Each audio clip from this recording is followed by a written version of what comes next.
Advice for President Trump, or as my next guest calls him, Father. I'm Michael Smerconish in the Philly Burbs. My first guest today is Eric Trump. He is the author of the #1 book in the country. At Amazon, #1, it's titled Under Siege. I'm hoping that his father is watching, or that Eric will deliver a message. And it's this. First, congratulations, Mr. President. Your hard work on Gaza has produced results that few thought possible. We all pray that the peace lasts. That both Israel and Hamas were willing to reach an agreement was no doubt influenced by your willingness to strike Iran's nuclear facilities and to tell Prime Minister Netanyahu at a moment of hesitation, I don't know why you're always so effing negative. Even your critics have taken notice. President Biden, President Clinton, Secretary Clinton, Minority Leader Schumer, Ambassador Haley, they've all said nice things about you. So too even the New York Times. The New York Times wrote this. Rarely has an American president, particularly one as divisive at home as Mr. Trump, been met with such admiration abroad. So let's talk about that divisiveness at home. When you came home to Washington from the Middle East, we were entering week 3 of a government shutdown. And I'm not blaming you, primarily. I share the Democrats' desire in preserving those aspects of the Affordable Care Act that are now set to expire, but I resent the Democrats using a continuing resolution as a cudgel. It's wrong to use federal workers, from the military to the TSA, as political pawns. But still, it's on your watch, Mr. President, and I don't see any evidence of you applying the same tenacity that you showed in Gaza. Abroad, you were personally invested. You dispatched emissaries like Steve Witkoff, Marco Rubio, and Jared Kushner to keep talks alive. At home, you only held a single meeting with congressional leaders Thune, Johnson, Schumer, and Jeffries, during which you taunted Democrats with 2028 hats and then sombrero memes. Look, I don't expect you to change. Retreat has never been in your vocabulary, and fight, fight, fight has been your mantra since Butler. But I argue that it's in the nation and your own best interest not to treat compromise like the new C word.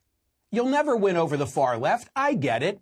But you need to be reminded that there's a huge swath in the middle in this country, voters who supported and opposed you, who would appreciate seeing the art of the deal applied to Congress. So let's reopen the government by making one of those deals over the Affordable Care Act. After all, there's an expiration date on any political advantage that you hold right now. And it comes when open enrollment begins on November 1st, and then thereafter when people get bills showing a spike in their insurance premiums. So get Thune and Schumer and Johnson and Jeffries back to the Oval, or let Witkoff do it. And while you're at it, here are a few more important agenda items. Now that you have fixed our porous borders, thank you, figure out what to do with the millions already here. The ones who are not easy pickings outside a Home Depot. Because no matter how effective Tom Homan might be, you're never removing 10 million who entered here illegally, or whatever the actual number might be. So while you have the White House and both houses of Congress, let's figure out a long-term solution.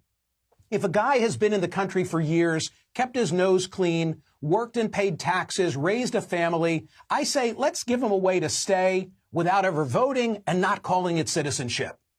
And while we're winning, can we talk about $37 trillion of debt?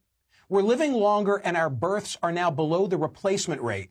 This is not sustainable, nor is it fair to our kids and our grandchildren. But there hasn't been a serious effort about our debt since Simpson Bowles on Obama's watch. I know how you love to one-up him. So have the courage to talk about entitlements. We have big problems, and you have limited time regardless of the outcome of the midterms. As you yourself wrote in The Art of the Deal, deals work best when each side gets something it wants from the other. That philosophy served you well in business. It served you well in politics. It served you well in Gaza. How about trying it now domestically here at home? New York Times columnist Thomas Friedman, not exactly a pro-Trumper, joined me here last weekend. He, too, gave you props. He wrote this: if the implementation of this peace plan rebuilds a pathway for Israeli-Palestinian peace, that would be worthy of a Nobel Peace Prize, maybe even 2. But then Friedman added this. He said, the challenge, Mr. President, now is that you've brought a measure of peace to Gaza. Please try the same diplomacy at home. Instead of making America as fractured as Gaza, invite Democratic leaders to Camp David and announce you're not leaving without an American-American peace treaty. Friedman concluded by saying, do that and your popularity will soar. Don't, and this Gaza plan will be a footnote to a failed presidency. He might be right. Over at Axios, they said when you're not addressing the Knesset, you're meeting with Argentina's president or shuttling between Putin and Zelensky.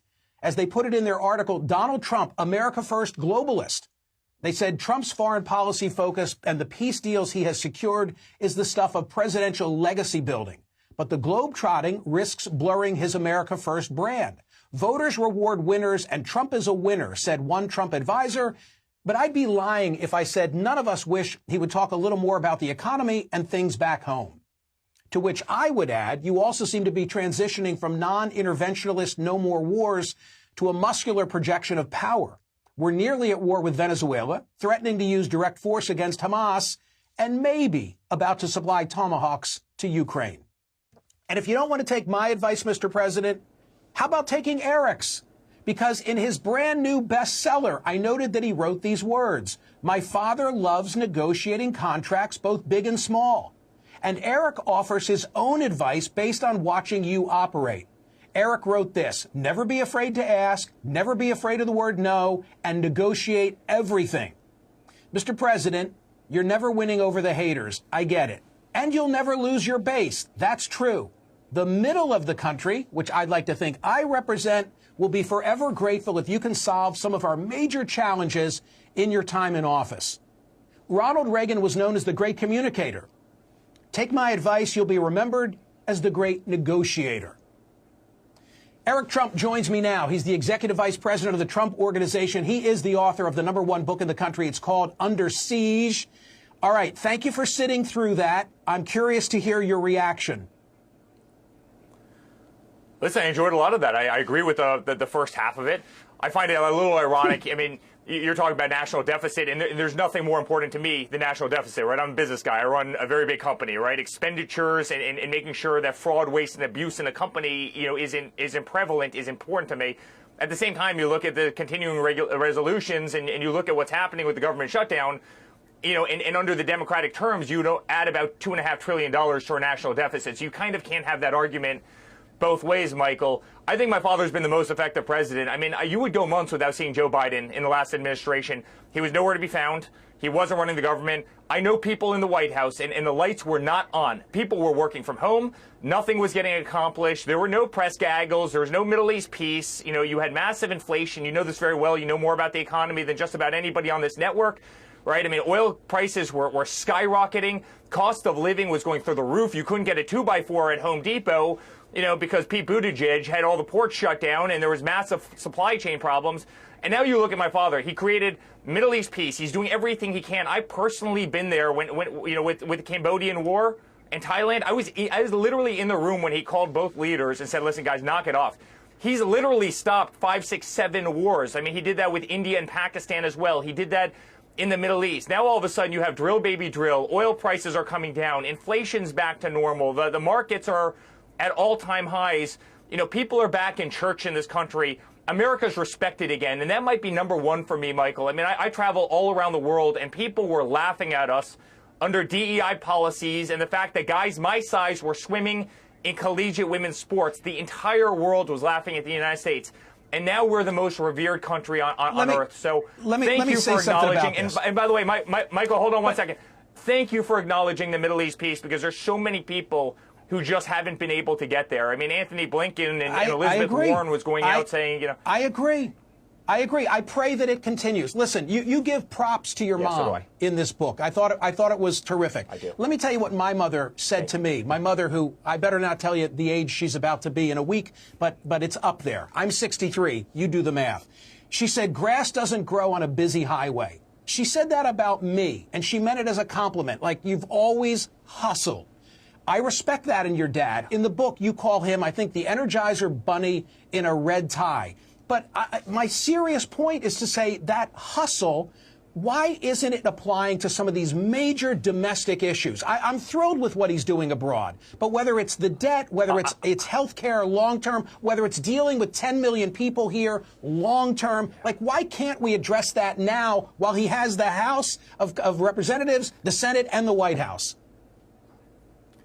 Michael, listen, I respect you. I don't think that's a serious question. I mean, you have the best economy that you've ever had. You're literally fixing the fact that the Biden administration lied about 800,000 jobs that were not created and had to revise the numbers. My father had to fix that. You had an inflation crisis in the country that was plaguing every American. I mean, you want to talk about unaffordability of life, was plaguing everybody. You literally went from energy independence under my father, right, to no longer needing to actually import energy from other countries because we gave up. You know, I mean, what my father is doing with energy in this country, what my father is doing with AI in this country, you know, what my father is doing to make sure that the debt doesn't go up. I mean, what he did with Doge. Why hasn't a single Democrat ever actually gone on a Doge mission? And he got killed for Doge, and Elon got killed for Doge. How about Washington, D.C., a city that's been run by Democrats forever? Why did it take Donald Trump having to go in and arrest 4,300 people, and now all of a sudden Washington, D.C., our nation's capital, has zero crime, and yet he tries to go to Chicago. He goes to J.B. Pritzker, please, a city I love, by the way. I built a big building in Chicago. Please, let us help you. There were 70 shootings last week. Democrats have literally run Chicago for 70 years. Please allow us to help you. Eric, in a city that is just being infiltrated by gunshots. What we're saying is it's not mutually exclusive. I want to see the art of the deal for compromise. I am all about building bridges and putting people together, and there's just too much antagonism going both ways. I truly want to talk about the book, but if you have a final comment on what I just said about I want Trump the bridge builder, and some people think I'm high when I say that, but that's what I want to see. Yeah. Listen, my father would love nothing more than cooperation, and he has never gotten cooperation. It's actually the point of Under Siege.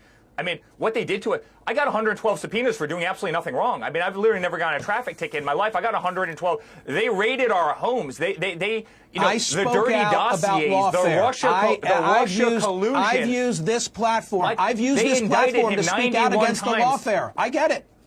I get it. I get it. Michael, they indicted him 91 times. Every single one of them got overturned. And now they want to come and they want to nicely play in the sandbox. It's awfully hard to do when you've spent the last 10 years trying to destroy a person and their family and a nation and their movement. It's really hard to sit down. Now, guess what? Today you'll have people, you know, marching in the No Kings March, you know, the Hate America March. Come on, I want to get to the book. Can you see my copy all marked up with my Sharpie? Can you see that? I love it. Thank you.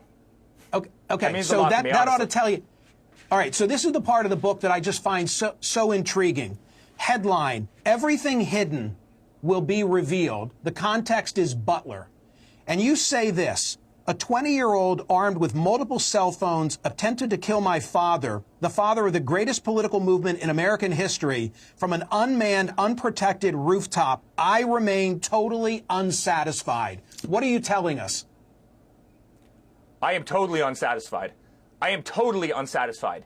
You had a person with a modern rifle, modern scoped rifle at 130 yards who shot at the former commander-in-chief of the United States and a guy who was going to be, by all accounts at that point, the future commander-in-chief. And then they tried to kill my father 8 weeks later, you know, at his golf course in Palm Beach County, a golf course that I run every single day. I am totally unsatisfied that we have one picture of that shooter. The guy looks like he was 14 years old in the picture. We know nothing about him. We know nothing about him. Right? And I am totally unsatisfied with the result, and I think a lot of America is unsatisfied with the result, and I think we better get to the bottom of exactly what happened. Are you telling me there's a conspiracy here that you believe that Eric Trump believes resulted in the assassination attempt? Listen, I think they did everything they could to take my father off that stage. They tried to bankrupt him. They tried to impeach him. They tried to take him off the ballots. They tried to silence our votes. They leaked our tax returns. They raided his home. And yes, do I think that they tried to do exactly to my father what they did to Charlie Kirk, where they shot a good friend of mine in the neck and I see my buddy bleeding to death? Yes, I think they tried to kill my father because they did not want his voice on that stage, and they don't want my voice on that stage. They didn't want Charlie's voice on that stage, and that breaks my heart to say, and we better get to the bottom of who this guy was, because we know absolutely, Michael, we know nothing about the guy. We've seen one picture of the guy, And I hope there's a really good, thorough investigation, because as a son, as I sit there with my 4-year-old and my 6-year-old on my lap and I saw my father's head almost come off, I remain completely unsatisfied as to who this person was and the guy's intent and why he did it and what was on his cell phone. I remain completely unsatisfied. Give me the short answer to this question, because I'm limited on time. And this intrigues me as well. There's no transition from Butler to this, but I got to get into it. No drinking, no smoking, no drugs. And remember, never trust anyone. Advice for a first grader named Eric Trump. What happened? You never tell me in the book. What if you ran afoul of, like, the House rules? How was he as a disciplinarian? What was the punishment? Yeah. Well, you didn't want to have to get to him. You normally had to go through my mom, whose long nails would be on her neck, and she'd be doing one of these, right? It was kind of right. It was tough communist love, which we don't appreciate anymore as a society, but I certainly appreciated back then. But no, listen, he was adamant. No drinking, no drugs. You better get good grades. No smoking. And remember, that was the early 90s. That's when everybody was trying to destroy him. I mean, they were trying to destroy him. The banks were after him. That was the art of the comeback. That was the art of the deal, the art of the comeback, that whole story. And he was under immense pressure, no different than, call it, 30 years later in politics. And honey, be very careful. Never trust anybody. And honestly, maybe it's actually been a very good, as dark as it is, maybe it's been a very good lesson for us, having lived through this political experience where people tried to take our heads off for doing absolutely nothing wrong, and we had to fight for our lives. We were under siege. Our party was under siege. Our country was under siege. And honestly, I think it was the best advice I could have ever gotten. The book is #1 in the country. Please go tell Dad. Compromise is not a dirty word. Try some at home, and let's get the government back open. I appreciate you being here, so thank you. Hey, Michael, thank you very much. From the ballot boxes of Florida to the steps of the Supreme Court, one voter's fight to let anybody cast a ballot in a primary election. Plus, could the rise of artificial superintelligence lead to the extinction of humanity? My guest thinks so, and I want to know what you think. This is a bit of a Debbie Downer of a poll question today, but go to Smerconish.com and tell me, which worries you the most? Artificial intelligence, climate change, cybersecurity threats, global pandemics, nuclear war, or societal instability? Sign up for my newsletter. When you're there, you'll get the work of illustrators like Scott Stantis.